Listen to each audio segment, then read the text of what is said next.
Сабагыбыздын темасы Токтогулдун насыяттырлары. Токтогул Ускул жакындарынын көрүнүктүү өкүлдөрүнүн бири. Анын чыгармачылыгында санат, насыят мазмунундагы ырлар арбын. Насыят темасындагы ырларында адамга акыл насаат айтуу, ал аркылуу таалим-тарбия берүү идеясы камтылат. Токтогул элдин турмушунун оңолушуна, адамдардын жүрүм-турумунун түз жолдо болушуна өзгөчө көңүл бөлгөн, өз доорунун алдыңкы өкүлү болгон. Ошондуктан акын андай ырларга көп кайрылган. Токтогулдун насыяттарында биринчи эле эмгек таңызаланат. Эмгекчил адамдын асыл сапаттары сыпатталып, түркү адамдар сынга алынат. Бакытка эмгек, ынтымак гана жеткирерин билген акын төмөнкү саптар менен элге кайрылган. Дениң суудо эринбей, бекерликке берилбей, эркиң менен жумуш кыл, эринчек жалкоо дедирбей. Ынтымакка чакырууда аргымакты жаман деп, бууданды кайдан табасың? Агайынды жаман деп, тууганды кайдан табасың? Аксаманды жаман деп, чөптү кайдан табасың? Аз дүйнөнү жаман деп, көптү кайдан табасың? Деп акын бакыт аркылуу, ынтымак аркылуу элдин ийгиликке жетишерине токтолот. Акын оюн андан ары улантып, эмне иш кылуу керек экенин эскертет. Ал дыйканчылык ишине көңүл буруу керектигин, ошондо гана турмуш оңолорун эске салып, эч оокатың болбосо эгин айдоо жер керек дейт. Андан ары жакырчылыктан чыгуу үчүн дыйканчылыктын маанисин элге түшүндүрүүнү өзүнүн эл алдындагы милдети катары эсептеген. Ал эмгекчил, эпчил жигитти жогору баалап, аларды өлгү катары ырдаган. Күчүң барда иштеп көн, күлүп жайна бер жигит, күнүмдүктү ойлобой, кулак байлап, жер жебит, деп жер эл эмгегин жебесин, жер аркылуу гана адам жашоосун жакшырта ала тургандыгына токтолот. Ким эмгекке көңүл буруп, дыйканчылык кылса, өзүн өзү асырап, жамандыктан алыс болорун акын кыраакылык менен эске салат.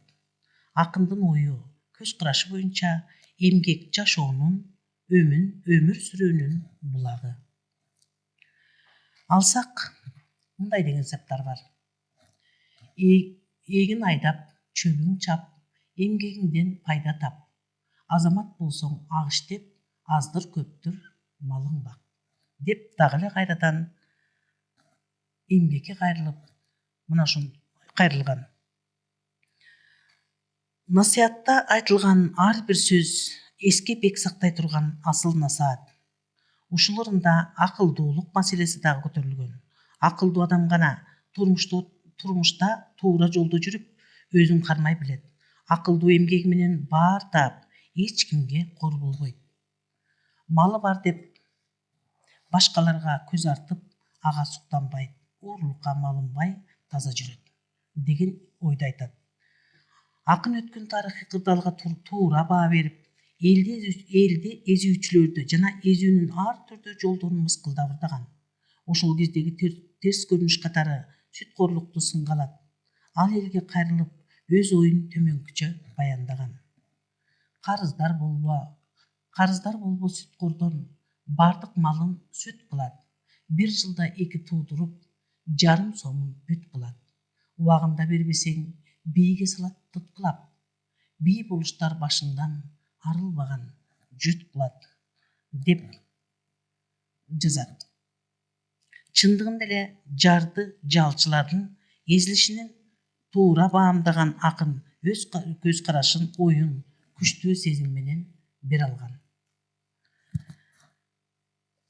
Токтогул ырларында ынтымакты даңазалаган, элди ынтымакка чакырган. Ал ыркырашпа терүңдө, ырысалды ынтымак дейт. Акын насыят деген ырында төмөнкүдөй корутунду менен бүтүрөт. Өнөрүң болсо өргө чап, кор кылбай асыл жанды бак. Эрдин көркү эл менен, эмгегиң менен элге жак, дейт. Айтса айтпаса төгүнбө. Эмгек гана адамды урмат менен сыйга, бакыт таалайга жеткирет эмеспи? Насыят ыры улуу акын Токтогулдун эл турмушунун жакшыртуу жөнүндөгү асыл оюн философиялык көз карашта чагылдырылган. идеялык мазмуну терең чыгармалардан болуп эсептелет. Мына ушул насыяттары канча мезгил мурда жазылгандыгына карабастан бүгүнкү күнгө чейин өзүнүн актуалдуулугун жоготпостон бүгүн дагы ушул кары жашка, айрыкча жаш балдар менен кыздарга, уландарга өзүнүн таалим тарбиялык мааниси аркылуу чоң тарбиялык мааниге ээ десек болот.